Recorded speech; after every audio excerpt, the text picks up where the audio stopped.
대부분의 별지기들이 고대 그리스의 영웅 헤르클레스의 별자리를 알고 있습니다.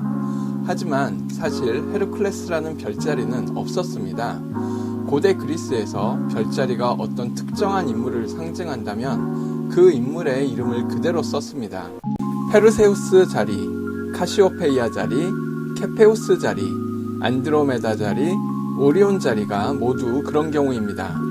그런데 고대 그리스에서 이 별자리의 이름은 헤르클레스가 아니었습니다. 이 별자리의 이름은 엔고나시 또는 엥고나신이라 했습니다. 그 뜻을 그대로 풀면 무릎을 꿇은 사람이라는 뜻입니다. 그런데 이 별자리의 이름이 라틴어로 번역될 때 헤르클레스로 번역되었습니다. 즉, 이 별자리는 고대 로마로 전해질 때 슬쩍 헤르클레스로 바뀐 것입니다. 헤르클레스는 고대 그리스와 로마에서 가장 위대하게 추앙받는 영웅이었습니다. 심지어 황도 12궁이 헤르클레스의 12과업을 상징한다는 주장이 있을 정도였습니다. 그런데 왜 정작 헤르클레스 본인은 별자리를 명시적으로 할당받지 못한 것일까요? 이에 대해 헤르클레스가 쌍둥이 자리의 한 명으로 이미 지정되었기 때문이라는 견해가 있습니다. 쌍둥이 자리는 카스토르와 폴룩스 형제로 잘 알려져 있습니다. 하지만 이 쌍둥이가 아폴론과 헤르클레스라는 주장도 있습니다. 이 주장에는 상당한 근거가 있습니다. 이에 대해서는 쌍둥이 자리에서 자세하게 설명드리도록 하겠습니다.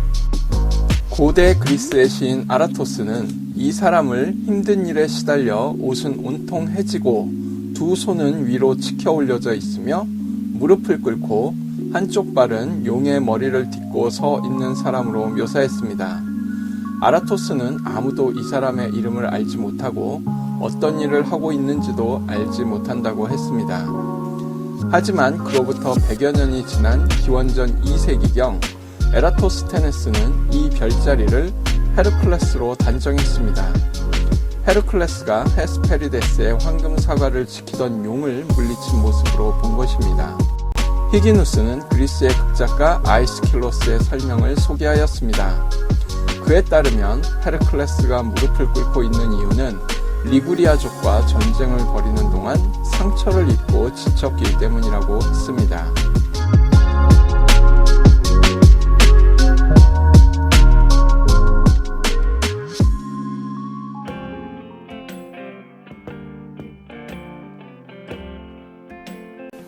헤르클레스의 무용담은 매우 길고 복잡합니다.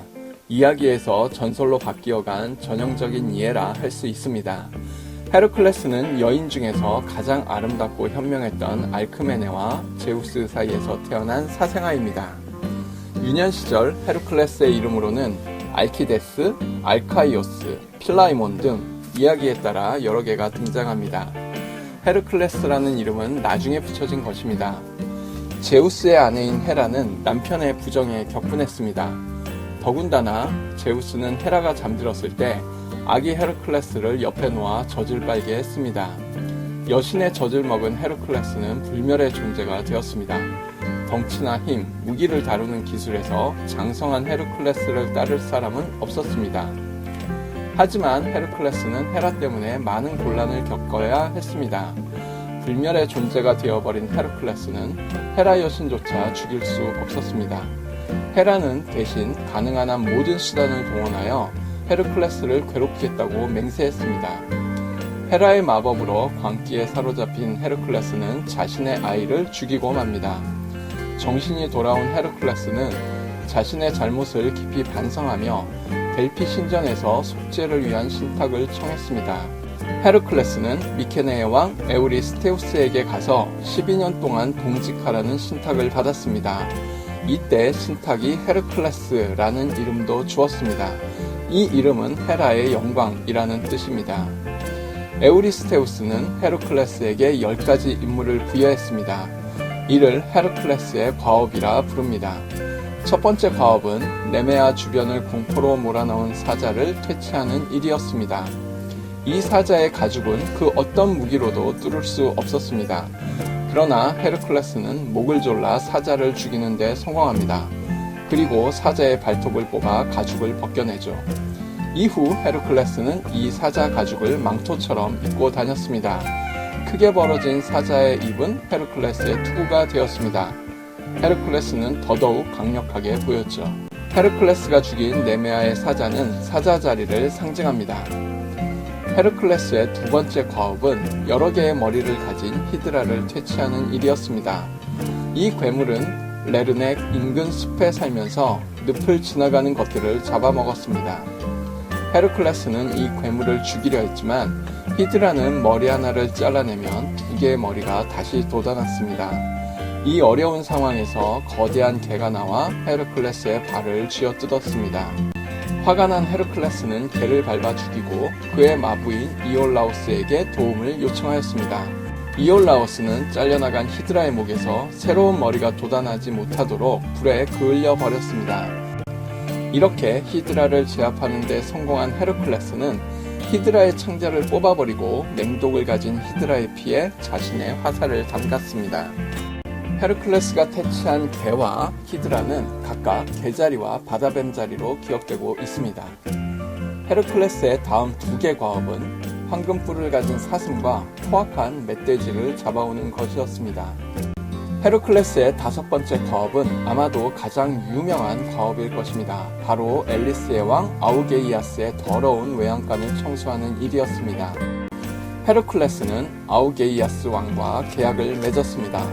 만약 하루 만에 외양간을 깨끗하게 청소한다면 왕이 가진 소의 10분의 1을 나누어 주겠다는 계약이었습니다.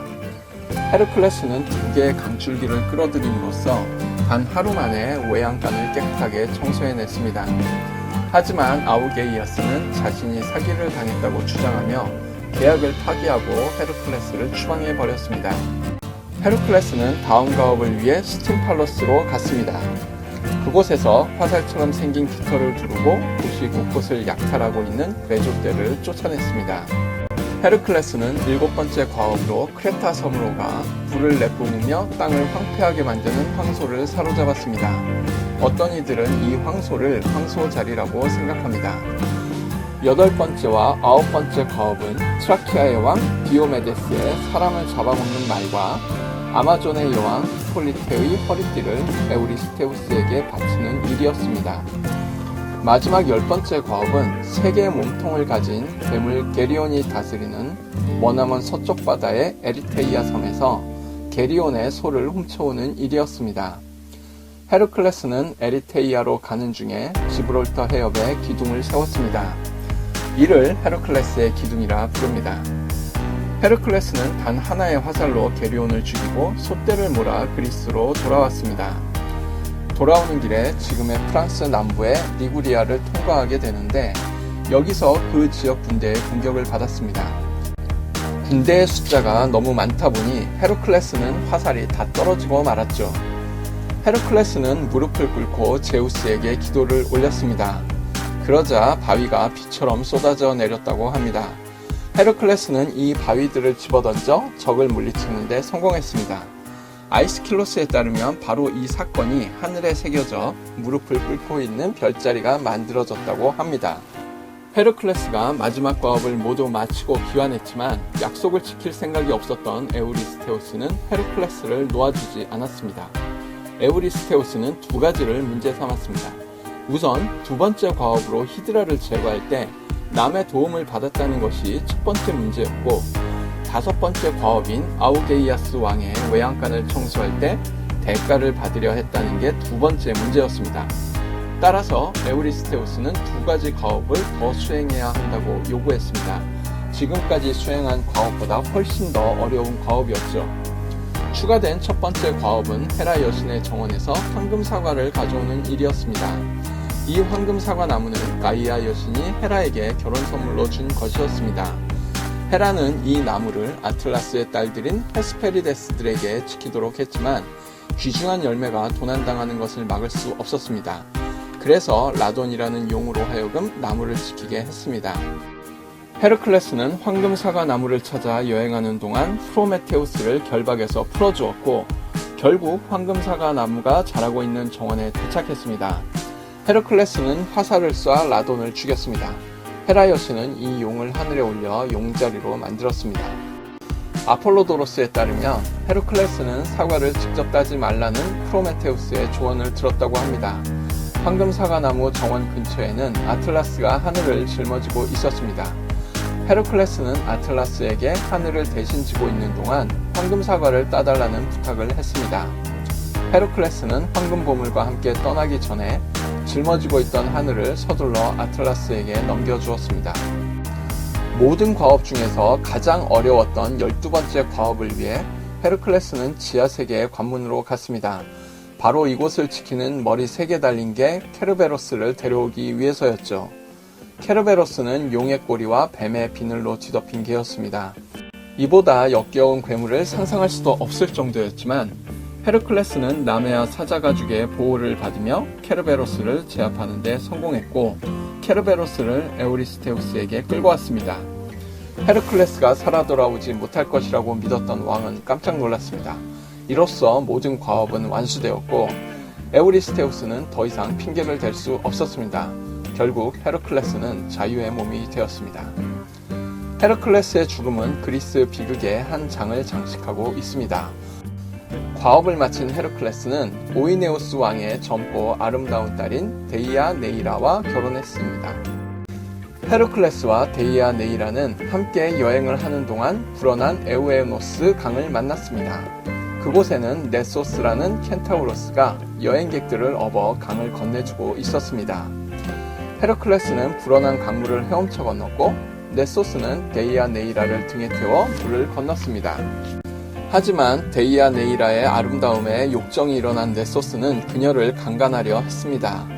헤르클레스는 히드라의 독이 묻은 화살을 쏘아 네소스를 죽였습니다. 네소스는 죽기 전 데이아네이라에게 자신의 피를 이용하면 부부간의 사랑을 유지할 수 있을 거라는 거짓말을 했습니다. 순진한 데이아네이라는 히드라의 독이 스며든 네소스의 피를 받아 보관해 두었습니다. 많은 시간이 지난 후 데이아네이라는 헤르클레스가 다른 여자에게 눈길을 주고 있다고 의심하게 됩니다. 데이아네이라는 남편의 사랑이 되돌아오기를 희망하며 헤르클레스의 셔츠에 네소스의 피를 발랐습니다. 헤르클레스가 옷을 입자 네소스의 피가 따뜻해지기 시작하며 히드라의 독이 피부로 스며들어 뼛속까지 침투하였습니다. 헤르클레스는 극심한 고통에 시달리며 교회로 나가 나무들을 뽑아버렸습니다. 고통에서 벗어날 방법이 없다는 것을 깨달은 헤르클레스는 오이타산에서 스스로 장례를 준비하였습니다. 쌓아놓은 장작 위에 사자 가죽을 깔고 누운 후 장작에 불을 붙여 최후를 맞았습니다. 불길은 헤르클레스에게서 필멸의 부분을 모두 불살라 버렸습니다. 하지만 불멸을 선사받은 부분은 올림포스 산에 올라 신의 반열에 올랐습니다. 제우스는 그를 별자리로 만들었고 이 별자리가 헤르클레스 자리가 되었습니다.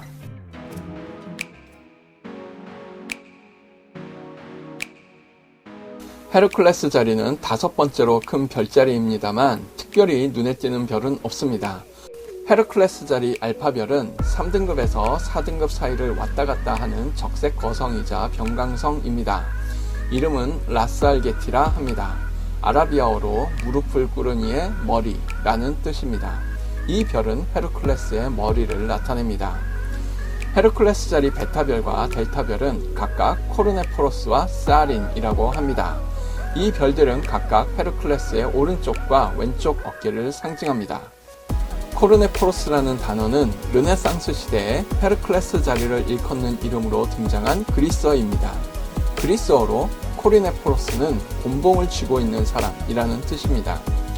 알마게스트에는 곤봉에 대한 언급이 없기 때문에 이 이름은 천문학적 의미보다는 신화적 의미가 강조된 것입니다. 헤르클레스 자리 베타별은 루틸리쿠스라는 이름도 가지고 있습니다. 라틴어 티틸리쿠스에서 온 단어로서 겨드랑이를 의미합니다. 헤르클레스 자리 엡실론별과 제타별, 에타별과 파이별은 분명한 사다리꼴을 형성하고 있는 자리별이며 머릿돌이라는 이름으로 알려져 있습니다. 이 부분은 헤르클레스의 골반 부분입니다. 요한 바이어를 비롯한 몇몇 사파에서 헤르클레스는 왼손에 헤스페리데스의 황금 사과 나뭇가지를 쥐고 있는 모습으로 그려집니다. 요하네스 헤벨리우스는 사과나무 가지 대신 3개의 머리를 가진 괴물 케르베로스를 그렸습니다. 헤르클레스의 왼쪽 다리에서 헤르클레스 자리 세타별은 무릎을 나타냅니다. 헤르클레스 자리 요타별은 아래쪽 정강이를 나타냅니다. 이 부분은 헤르클레스가 퇴치한 용의 머리를 짓누르고 있습니다. 헤르클레스의 오른쪽 무릎에는 헤르클레스 자리 타우별이 있습니다. 지금 우리가 알고 있는 목동자리 뉴별은 프톨레마이오스 시대에는 헤르클레스의 오른쪽 다리를 상징했죠. 이는 하나의 별을 여러 별자리가 공유한 예에 해당합니다. 요한 바이어는 이 별을 목동자리 뉴별이자 헤르클레스 자리 푸시별로 기록했습니다. 하지만 지금은 오로지 목동자리 뉴별로만 쓰입니다.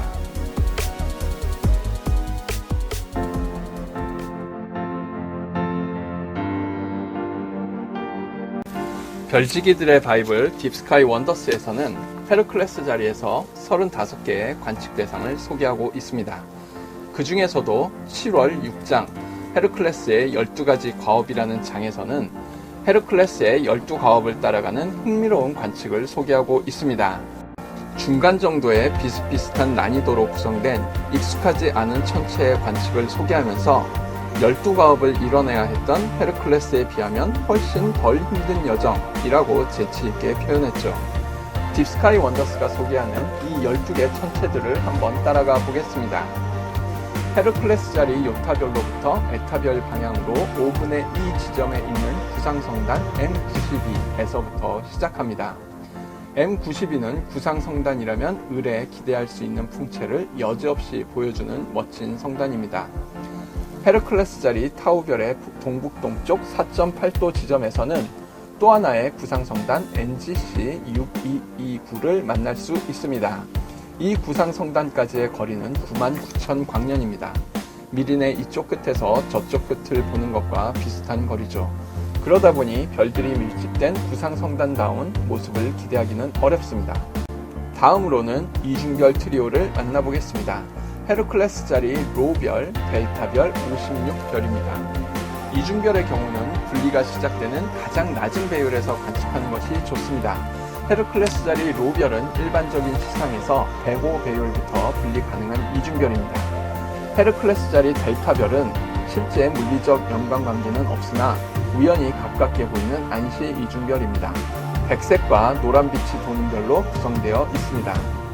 헤르클레스 자리 델타별로부터 서쪽으로 4.5도를 이동하면 5등급에서 6등급의 별 3개를 만나게 되는데 이 중 가장 북쪽에 있는 별이 노란색과 백색의 별이 어우러진 이중별 헤르클레스 자리 56별입니다. 이번에는 헤르클레스 자리 델타별에서 반대쪽으로 가보겠습니다. 헤르클레스 자리 델타별에서 동남동쪽으로 1.4도 지점에 있는 헤르클레스 자리 70별까지 온 후 동일한 방향으로 동일한 거리를 한 번 더 움직이면 돌리제 짐셀레스 빌리 8이라는 자리별을 만나게 됩니다. 별들이 드문드문 모여 있지만 둘둘씩 짝을 지은 모습이 다정스럽게 보이는 별무리입니다. 이름도 어려운 돌리제 짐셀레스 빌리 목록은 메도나 돌리제와 갤리나 짐셀레스 빌리가 함께 만든 11개 상계성단과 1개 행성상성운 목록입니다. 상계성단 목록은 DO-DG라는 약오로 표시하며 1개 행성상성운은 DD-DM으로 표기합니다.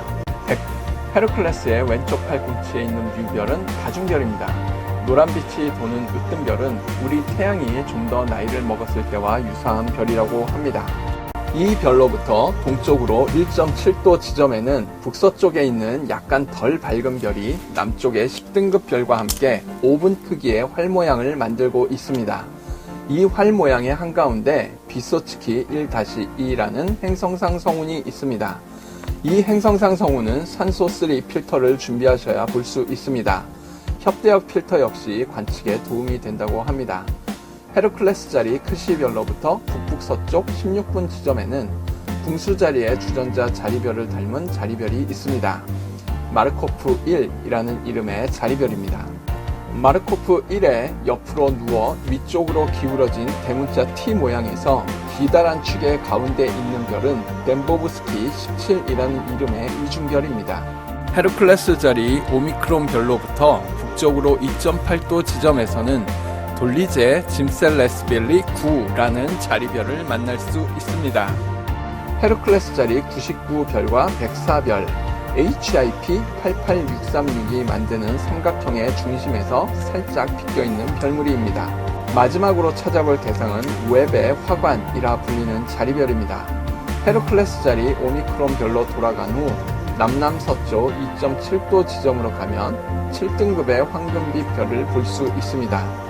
HIP 88348이라는 등재명의 이 별은 외부의 화관의 동쪽 측면을 장식하고 있습니다. 이렇게 12개 천체가 딥스카이 원더스에서 소개하는 헤르클레스의 12개 과업 관측 여행입니다. 헤르클레스 신화와 의미가 연결되는 건 아닙니다만 이렇게 한번 찾아보지 않는다면 좀처럼 만나기 어려운 천체들이므로 충분한 의미가 있을 것입니다. 행성상성은 빗소츠키 1-2를 제외하면 모두 어렵지 않게 만날 수 있는 천체들입니다. 그런데 헤르클레스 자리라면 절대 지나칠 수 없는 천체가 있습니다. 바로 구상성단 M13입니다. 밤하늘의 각 유형을 대표하는 천체들이 있습니다. 예를 들어 은하라면 M31 안드로메다 은하가 있으며 상계성단이라면 M45 플레이아데스 성단이 있습니다. 성운이라면 M42 오리온 대성운이 있죠. M13이야말로 구상성단의 대표주자이자 아이콘이라 할 수 있습니다. 헤르클레스 자리 제타별과 에타별을 잇는 선을 길잡이 망원경으로 따라가다 보면 한 번에 찾을 수 있는 천체입니다. 여러분이 아무리 저렴하고 작은 망원경을 가지고 있더라도 M13을 바라보는 순간 별들이 부글부글 끓어넘치는 듯한 모습에 압도당하게 될 것입니다. 그런 점에서 본다면 M13이야말로 헤르클레스라는 영웅의 별자리에 걸맞는 천체라 할 수 있을 것입니다.